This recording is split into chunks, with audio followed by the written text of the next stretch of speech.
Dans le cadre du projet de revalorisation de la biodiversité à travers les connaissances traditionnelles africaines, une rencontre stratégique s'est tenue le jeudi 28 novembre 2024 au temple sacré de Faragba à Dassazoume. Cet atelier a réuni des tradis praticiens, des initiés et des prêtres de Fa dans le but de réfléchir aux solutions appropriées pour la préservation des écosystèmes forestiers. L'objectif principal de cette initiative est de mobiliser les savoirs spirituels et de définir les conditions juridiques nécessaires pour accompagner les efforts du gouvernement béninois en matière de protection de la biodiversité. Nous voici devant un projet test. Le succès que nous y remporterons pourrait consacrer l'adhésion des pouvoirs publics à la puissance de nos divinités et de nos cultes. Il s'agit pour nous de nous entendre sur les moyens spirituels et les conditions juridiques à dégager pour accompagner notre gouvernement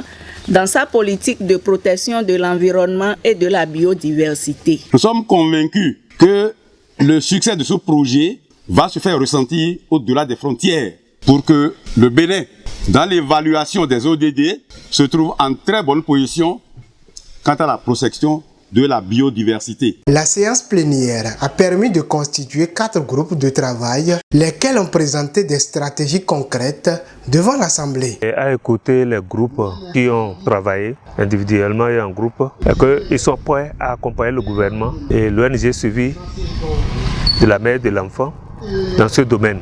La quintessence du travail des groupes, c'est de faire en sorte pour qu'on puisse mettre des terres à leur disposition et l'accompagnement du gouvernement pour qu'ils puissent installer leur divinité, ce qui va nous permettre de faire reculer le désert parce que présentement nous sommes menacés par le désert. Ces propositions visent à favoriser la création et la gestion durable des forêts sacrées perçues comme un levier essentiel pour la préservation de l'environnement. Au cours de cette rencontre, les participants ont également formulé des doléances indispensables à la mise en œuvre effective des solutions retenues. Nous avons besoin d'une autorisation de protection. Nous avons besoin d'un signe qui atteste que c'est une forêt protégée. Nous avons besoin d'une aide financière pour la réalisation des forces mystiques pour la protection des forêts. Entre parenthèses, divinité, rituel, connaissance ancestrale.